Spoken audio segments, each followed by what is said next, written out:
धोखा।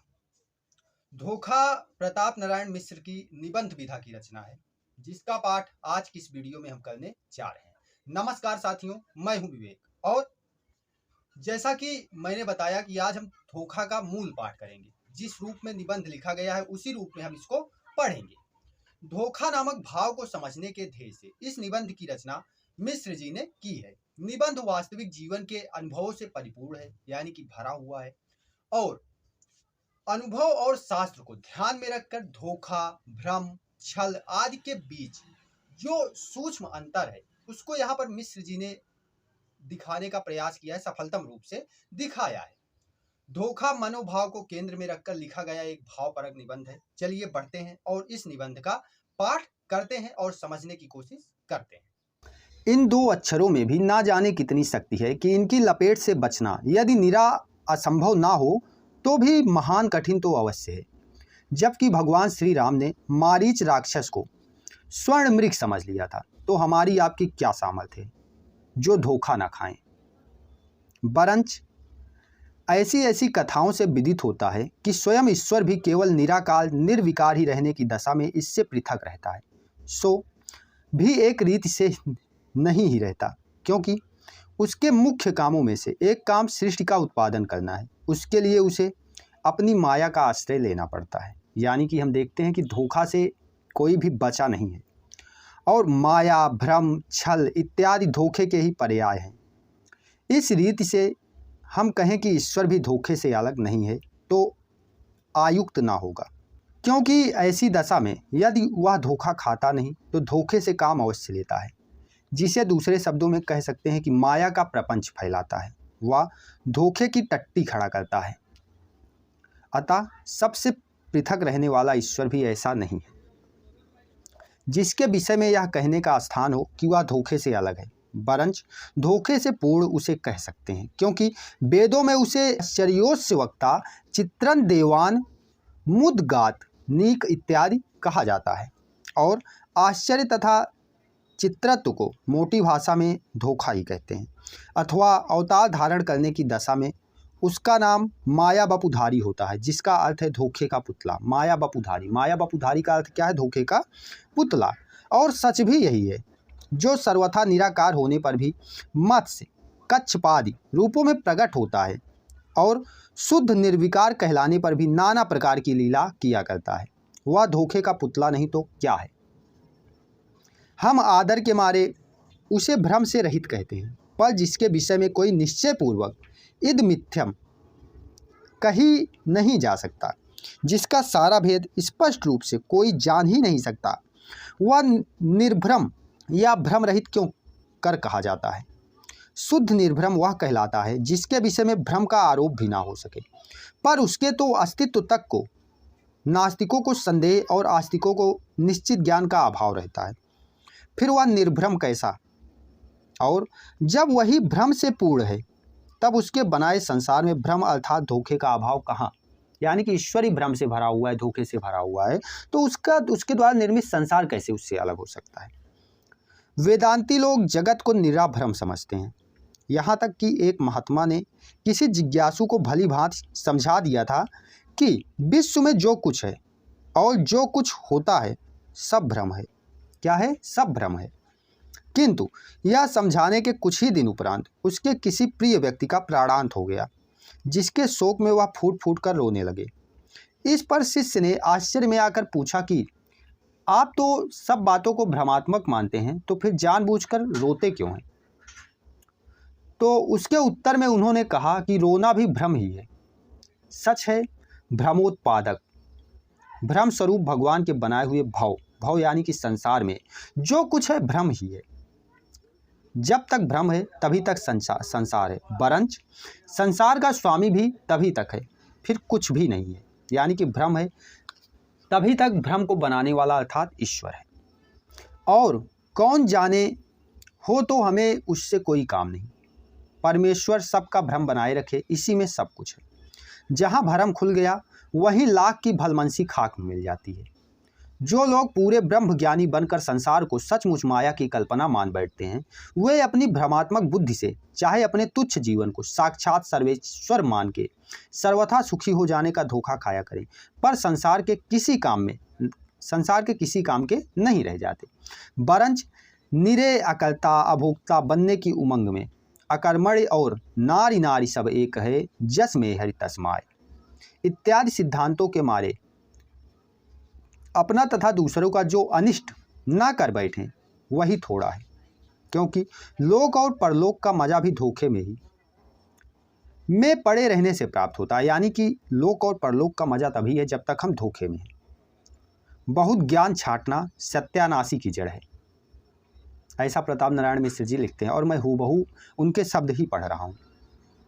ज्ञान की दृष्टि से देखें तो आपका शरीर मल मूत्र मांस मज्जादि घृणास्पद पदार्थों का विकार मात्र है, पर हमें उसे प्रीति का पात्र समझते हैं और दर्शन स्पर्श नाद से आनंद लाभ करते हैं।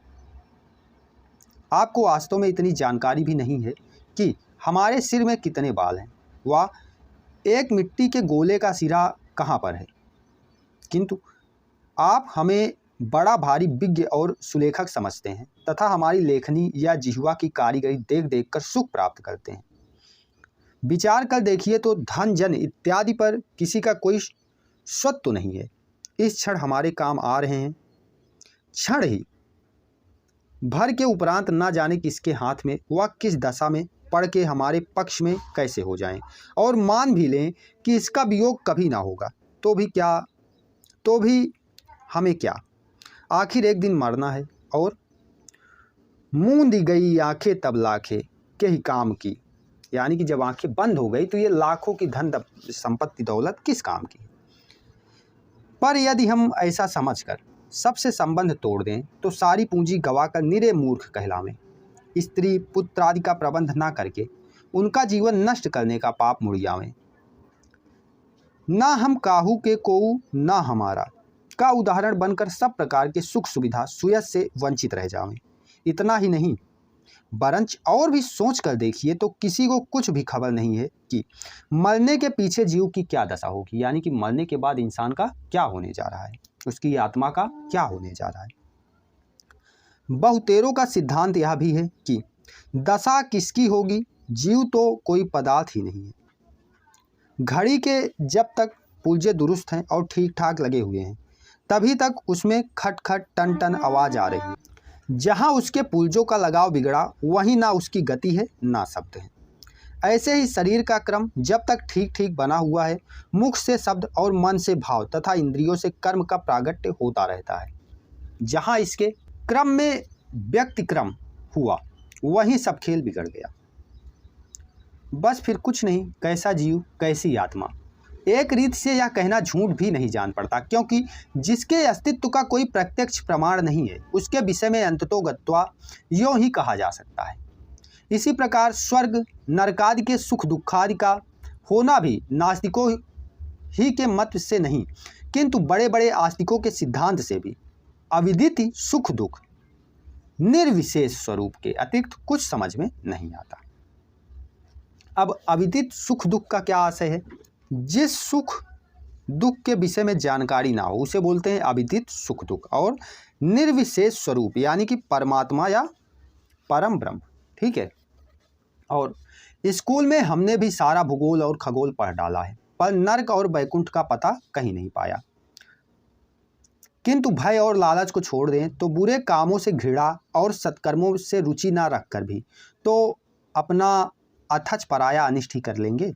ऐसी ऐसी बातें सोचने से गोस्वामी तुलसीदास जी का गो गोचर जहाँ लगी मन जाई सो सच माया जाने हो भाई, और भी सूरदास जी का माया मोहिनी मन हरन कहना प्रत्यक्षतया सच्चा जान पड़ता है।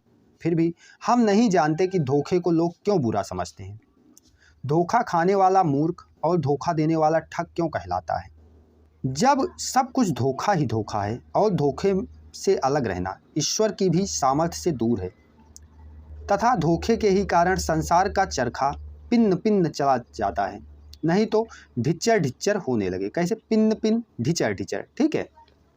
अब ऐसे शब्दों का प्रयोग भी यहाँ देखने को मिल रहा है। बरंच रही न जाए तो फिर इस शब्द का स्मरण व श्रवण करते ही आपकी नाक भौं क्यों सिकुड़ जाती है। इसके उत्तर में ही हम तो यही कहेंगे कि साधारणतः जो धोखा खाता है वह अपना कुछ न कुछ गंवा बैठता है, और जो धोखा देता है उसकी एक न एक दिन कलाई खुले बिना नहीं रहती, और हानि सहना व प्रतिष्ठा खोना दोनों ही बुरी बातें हैं।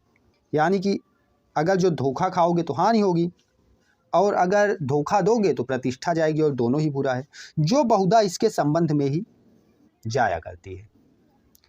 इसी से साधारण श्रेणी के लोग मूर्ख को अच्छा नहीं समझते, यद्यपि उससे बच नहीं सकते, क्योंकि जैसे काजल की कोठरी में रहने वाला बेदाग रह सकता, वैसे ही भ्रमात्मक भवसागर में रहने वाले अल्प सामर्थ्य जीव का भ्रम से सर्वथा बचा रहना असंभव है।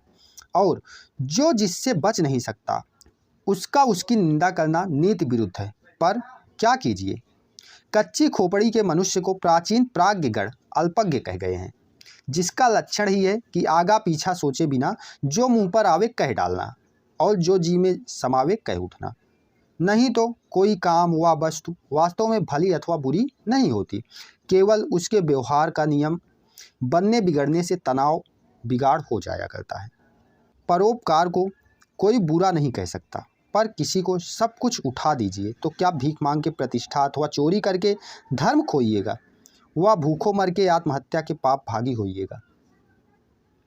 यों ही किसी को सताना अच्छा नहीं कहा जाता, पर यदि कोई संसार का अनिष्ट करता हो तो उसे राजा से दंड दिलवाइए, वह आप ही उसका दमन कर दीजिए, तो अनेक लोगों के हित का पुण्य लाभ होगा। घी बड़ा पुष्टिकारक होता है, पर 2 सेर पी लीजिए तो उठने बैठने की शक्ति ना रह जाएगी। और संखिया, सिंगिया आदि प्रत्यक्ष विष हैं, किंतु उचित रीति से शोध कर सेवन कीजिए तो बहुत से रोग दूर हो जाएंगे। यही लेखा धोखे का भी है।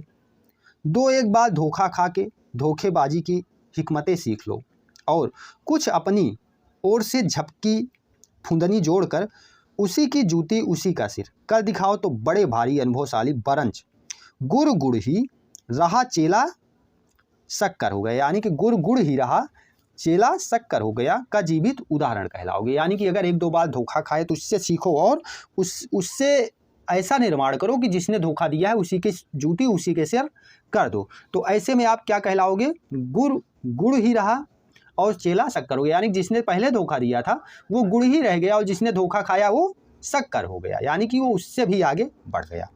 यदि इतना ना हो सके तो उसे पास ना फटकने दो, तो भी भविष्य के लिए हानि और कष्ट से बच जाओगे। यों ही किसी को धोखा देना हो तो इस रीत से ही तुम्हारी चालबाजी कोई भांप ना सके, और तुम्हारा बलि पशु यदि किसी कारण से तुम्हारे हथकंडे ताड़ भी जाए तो किसी से प्रकाशित करने के काम का ना रहे। फिर बस अपनी चतुरता के मधुर फल को मूर्खों के आंसू तथा गुरु घंटालों के धन्यवाद की वर्षा के जल से धो और स्वादपूर्वक खा। इन दोनों रीतियों से धोखा बुरा नहीं है। अगले लोग कह गए, आदमी कुछ खो के सीखता है, अर्थात धोखा खाए बिना अकिल नहीं आती। कोई बेईमानी तथा नीत कुशलता में इतना ही भेद है कि जाहिर हो जाए तो बेईमानी कहलाती है, और छिपी रह जाए तो बुद्धिमानी कहलाती है। हमें आशा है कि इतने लिखने से आप धोखे का तत्व, यदि निरे खेत के धोखे ना हो, मनुष्य हो तो समझ गए होंगे। अब देखिए किस तरीके से इसको कहा इन्होंने। हमें आशा है कि इतने लिखने से आप धोखे का तत्व, यदि निरे खेत के धोखे ना हो, मनुष्य हो तो समझ गए होंगे। पर अपनी ओर से इतना और समझा देना भी हम उचित समझते हैं कि धोखा खा के धोखेबाज का पहचानना साधारण समझ वालों का काम है। इससे जो लोग अपनी भाषा, भोजन, भेषभाव और भ्रातृत्व को छोड़कर आपसे भी छुड़वाया चाहते हों, उनको समझे रहिए कि स्वयं धोखा खाए हुए हैं और दूसरों को धोखा दिया चाहते हैं, देना चाहते हैं। इससे ऐसों से बचना परम कर्तव्य है। और जो पुरुष इस पदार्थ को अपने ना हो, वह देखने में चाहे जैसे सुशील और सुंदर हो, पर विश्वास के पात्र नहीं है। उनसे धोखा हो जाना असंभव है, पर इतना स्मरण रखिएगा तो धोखे से उत्पन्न होने वाली विपत्तियों से बचे रहिएगा। नहीं तो हमें क्या, अपनी कुमति का फल अपने ही आंसुओं से धोकर खा, क्योंकि हिंदू होकर ब्रह्म वाक्य नहीं मानता पर धोखा खाता है। तो इस तरीके से ये निबंध रहा। मैं इसकी व्याख्या, इसके जो महत्वपूर्ण अंश हैं इसकी व्याख्या अगले वीडियोज़ में करा दूंगा। इसके पहले इस पर एक वीडियो आया हुआ है जिस पे मैंने इसको कुछ हद तक समझाने की कोशिश की है। आप उस वीडियो को देखेंगे तो इस पर ठीक ठाक समझ बना पाएंगे, क्योंकि यहाँ मैंने पाठ किया है तो यहाँ पर आपको सिर्फ पाठ समझ आया होगा, सिर्फ आपने यहाँ पाठ सुना है, इसका अर्थ ढंग से नहीं समझ पाए होंगे। तो अगर आप इसके पहले वाला वीडियो देखेंगे, स्क्रीन पे आपकी दिख रहा होगा, अगर इस वीडियो को आप देख लेंगे तो आप इसको ठीक ठाक स्तर पर समझ जाएंगे। और अगले वीडियोज़ में हम इसके महत्वपूर्ण खंडों की व्याख्या भी कर लेंगे जो आपकी परीक्षा की दृष्टि से भी महत्वपूर्ण होते हैं। मिलते हैं अगले वीडियो में। धन्यवाद।